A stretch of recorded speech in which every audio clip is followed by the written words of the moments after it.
Dva králové v jednom království. Od bitvy u Poitiers v roce 732 uplynulo už 40 let. Tam majordomus Karel Martel, který působil na dvoře franského krále Pepina, zabránil vpádu muslimů do západní Evropy. Na smrtelné posteli předal král Pepin svůj trůn Karlu Martelovi. Jehož syn Pepin Krátký byl roku 751 korunován franským králem. Vládl s ohromnou politickou bystrostí asi 16 let a nyní je mrtev. Dvakrát vedl své vojsko do Itálie na pomoc papeži proti Lombardům a Byzantincům a zatlačil také pohanské saské kmeny za hranice své země. Franské království bylo rozděleno mezi Pepinovi dva syny, Karla Velikého a Karlomana. Otče, všichni schopní muži opouštějí vesnici a jdou na pohřeb krále. Chtějí vzdát poctu svému králi Pepinovi, moudrému a statečnému vůdci. Snadněji přemůžeme těch pár mužů, kteří zůstanou ve vesnici, a odneseme jejich majetek. Budu hlídat, otče, a dám znamení. Ať je Bůh vítězství s námi. Jdi, můj synu, spěchej.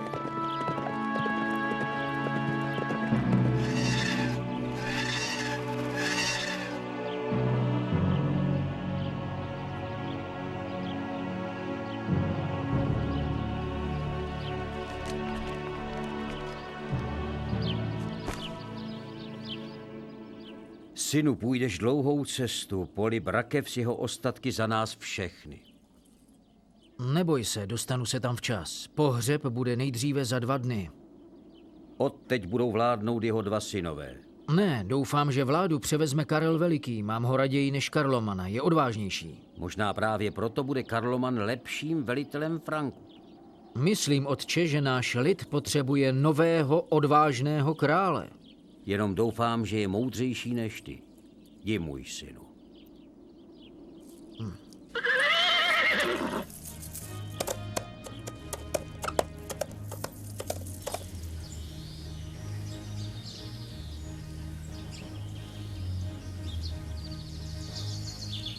Frankové si nezaslouží žít dlouho v klidu. Budou stále silnější a nebezpečnější. Teď, když je král Pepin v zajetí démonů smrti, Frankové nesjednotí vojsko. Právě teď jsou nám bohové nejvíce nakloněni.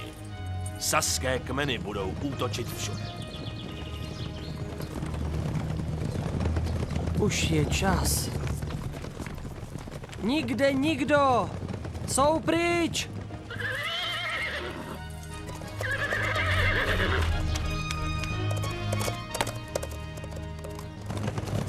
Dnes celý svět pocítí sílu saského hněvu.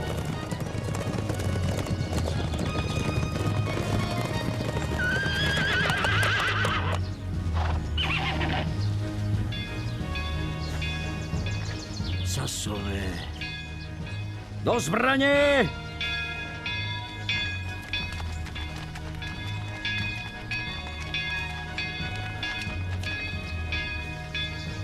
Vezmu si raději svůj meč.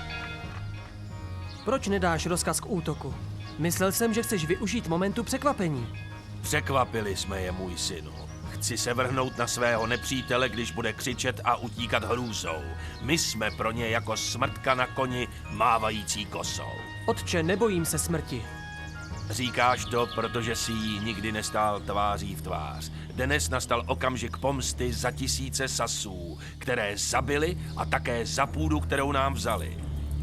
Ve jménu nesmrtelných bohů lesa, smrt Franků!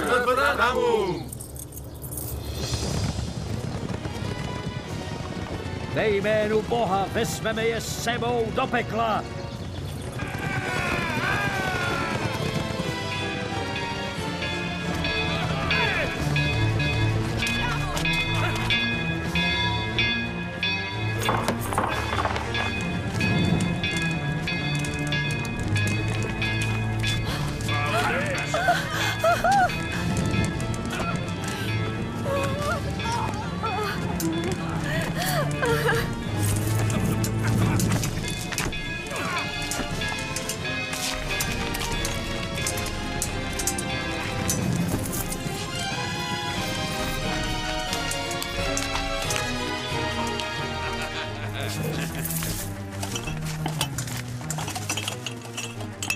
Co si myslíš o bohu Franků? Bereme mu všechno a on nedělá vůbec nic. Máš pravdu, ale všichni říkají, že má velkou moc. A viděl jsi, jak mocný je náš bůh? Teď se uvidí, kdo tady má větší moc.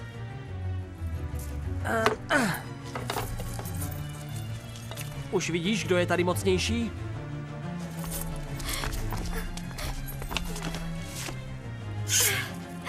Zemři!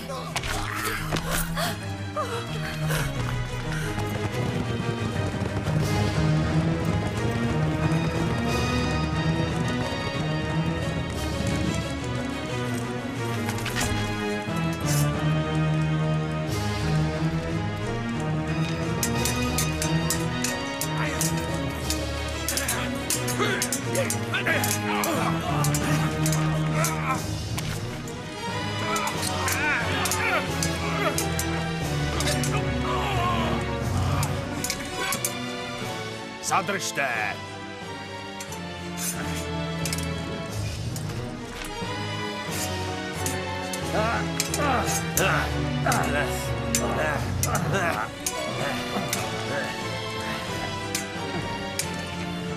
Stále si velmi čilý na to, jak jsi starý.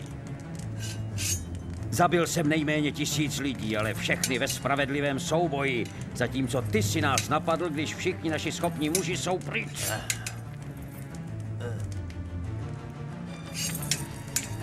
A navíc se mnou zápasíte jako zbabělci.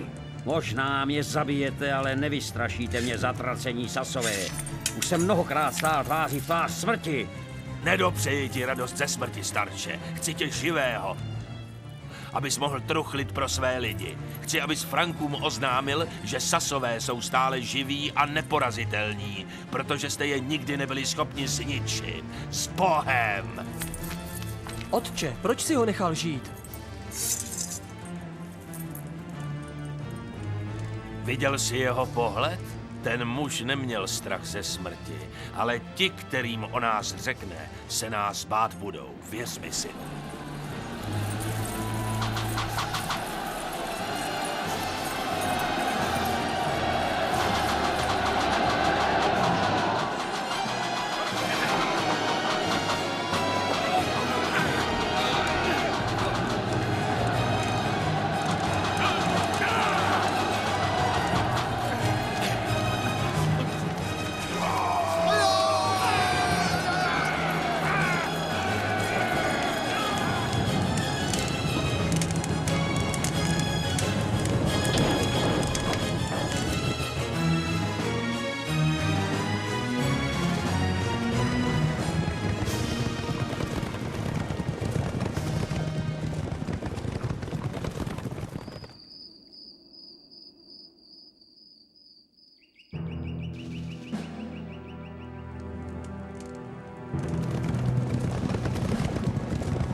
Vypadá to opuštěně. Všechno se vypařilo. A kde všichni jsou?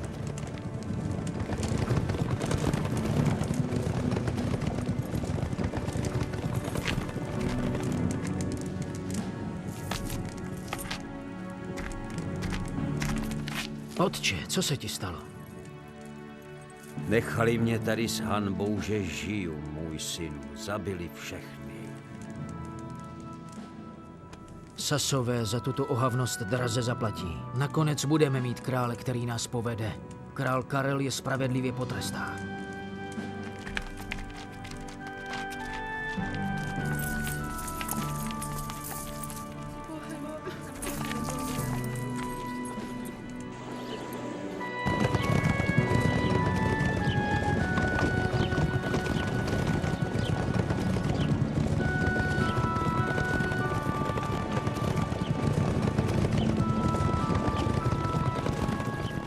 Ale když jsme Franky porazili, proč tedy utíkáme pryč? Ano, porazili jsme je a věřím, že bychom je porazili zase. Ale musíme se vyhnout otevřenému boji, až do té doby, než shromáždíme vycvičenou armádu, jakou mají oni. Teď jsme ještě zranitelní. Až přijde čas, budu bojovat v přední linii. Můj synu, nesmíš být tak horlivý. Válka je závažná věc a ne dětská hra.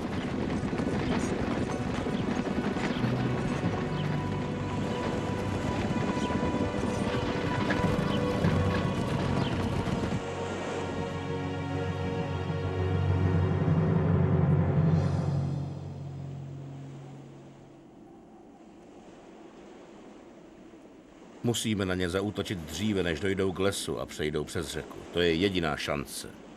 Můžeme je pronásledovat i na druhé straně, ne? Ne. Musíme zůstat na této straně, Labe. Pak se teprve připravíme na tažení do lesu a zničíme je na dobro.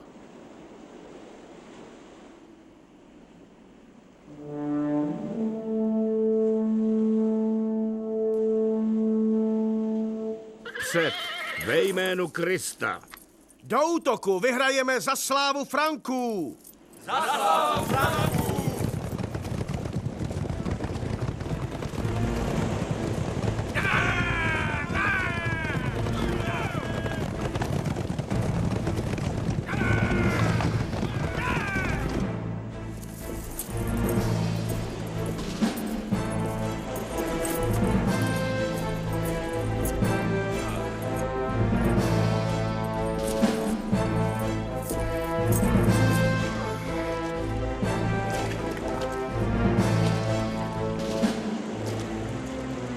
Zatáhni!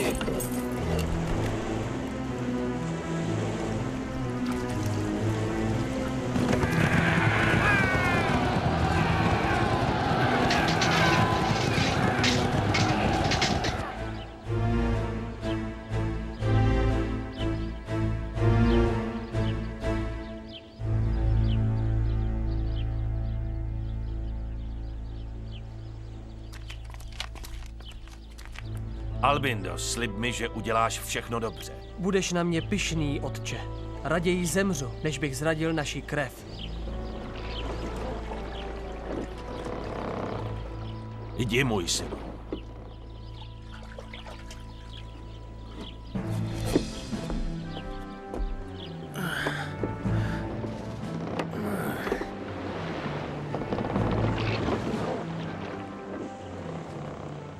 Bude to trvat dlouhé roky, než svého otce zase uvidíš. Ale vím. musí to tak být.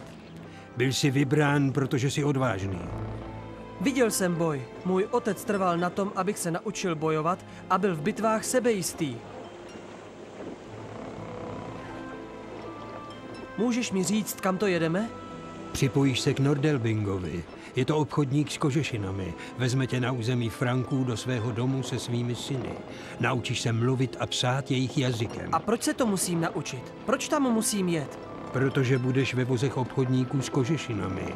Získáš nové zprávy o tom, co se děje na dvoře krále. A když bude čas bojovat, půjdu také? To není důležité.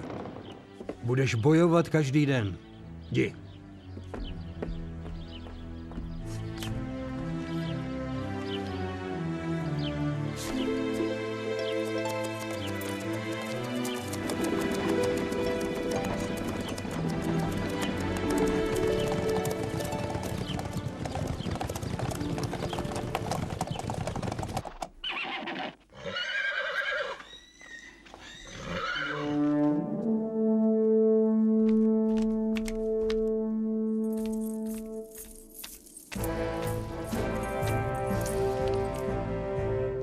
Za slávu našeho krále!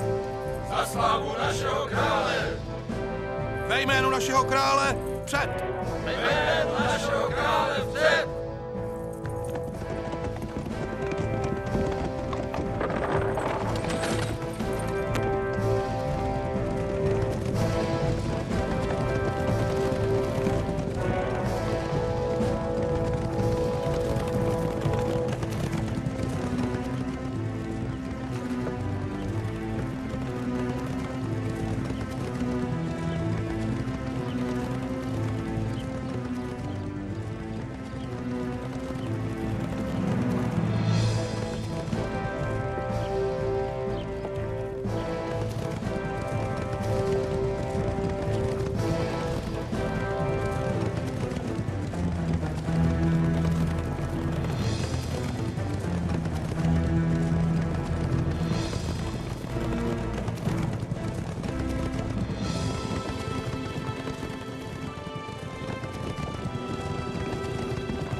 Dnes je na obloze mnoho dravců. Jsou krásní. Krouží nad kořistí. Jsou to nádherní ptáci, mimořádní lovci. Když spatří kořist, vrhnou se dolů jako šíp a odnesou ji pryč, dříve než si toho někdo všimne. Přál bych si, aby naši lidé vedli válku stejně, aby mohli studovat svou kořist a potom blesku rychle udeřit. Myslím, že ty jsi dravec s neobyčejnou schopností sledovat a srazit nepřítele.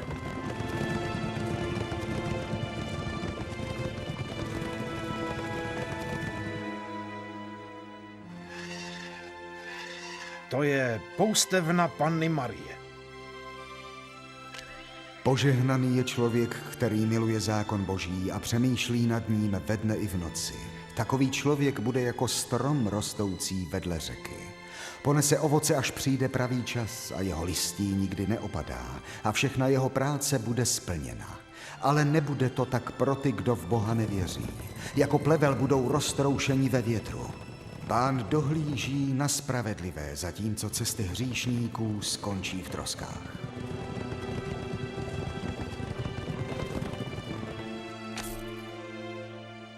Modleme se slovy, která nás Ježíš naučil.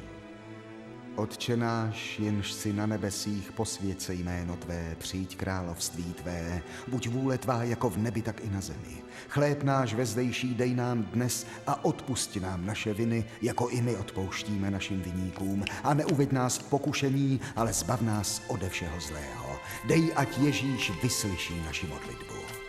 Kam jdeš, můj pane? Přišel čas. Musím jít do bitvy. Musíš zabíjet. Musím udržet Franky v jednotě. Slíbil jsem to svému otci na smrtelné posteli. Musím bránit víru v Krista. Pohané, Sasové, Avarové, ti všichni nás ohrožují. Musím zabránit, aby muslimové porazili víru v Krista. Musím zastavit postup Mohamedových synů a oni nejsou jedinými nepřáteli římské církve. Nemůžeme čekat, jinak bude pozdě. Musím chránit víru před zradou Lombardů a kacířstvím Byzantinců. Zdá se vám to málo? Podle vašeho názoru mohl bych toto všechno zvládnout bez boje? Je tu jeden problém. Franků je málo, zatímco ostatních je velmi mnoho. Poraď mi, co mám dělat? Musíš bojovat bez nenávisti, můj králi. Pamatuj si to, bez nenávisti. Buď milosrdný k poraženým, protože jsou tvými bratry. Ať Bůh na tebe dohlédne a osvítí tvé srdce. Otče, to není tak snadné. Cokoliv učiníš, čiň ve jménu Ježíše. Vždy jsem bojoval v jeho jménu a vždycky budu. Jestliže to, co navrhuješ, nelze vykonat v jeho jménu, pak to nedělej. Pamatuj si tohle pravidlo. Je nemožné tak jednat vždycky. Nicméně já věřím, že uděláte to nejlepší. A teď vám dám své požehnání. Ve jménu Otce, Syna i Ducha Svatého. Bůh vám žehnej.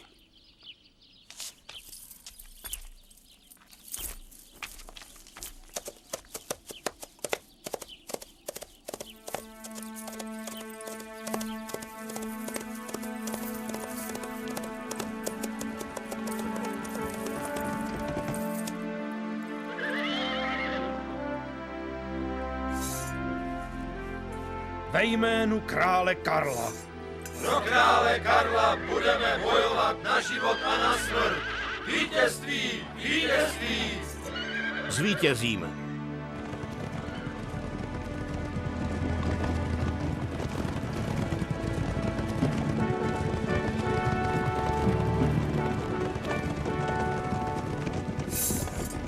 Ve jménu krále Karla budeme bojovat až do smrti. Vítězství, vítězství, vítězství, vítězství! Volal jsem vás a vy jste mi odpověděli. Společně budeme bojovat za slávu Franské říše. Znám vaši oddanost od té doby, kdy jsme si jako chlapci hráli na polích. Ale čas her skončil. Bůh určil, abychom se stali hrdiny. Hrdiny, kteří ponesou prapor Franského království v jeho jméně. Hrdiny, kteří budou bojovat za království Boží proti pohanům a bezvěrcům, kteří nás ohrožují pod islámskou vlajkou. Společně porazíme kacířství Byzantinců a nenasytnost Lombardů, kteří usilují o to, aby se římská církev přetvořila podle jejich vůle. Nastal čas pro hrdiny. Já, Roland, ve jménu Ježíše a na svaté evangelium, přísahám věrnost až do smrti Karlovi králi Franků. Můj meč je jeho meč, můj život je jeho život. Slavnostně toto slibuji ve jménu Božím. A teď přísahejte všichni se mnou.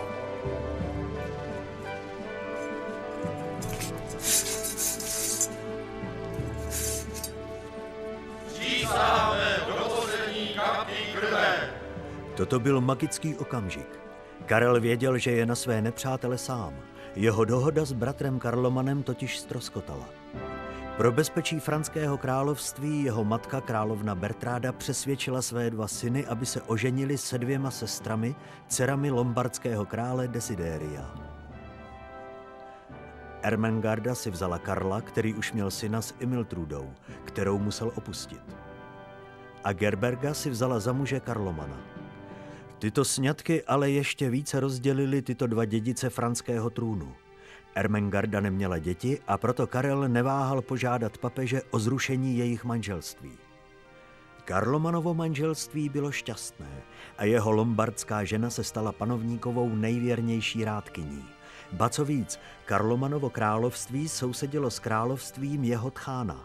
Karel toto považoval za zradu, protože Desiderius nyní mohl potlačit římskou církev beze strachu, že by jim mohli vrazit dýku dozad nepřátelští Frankové.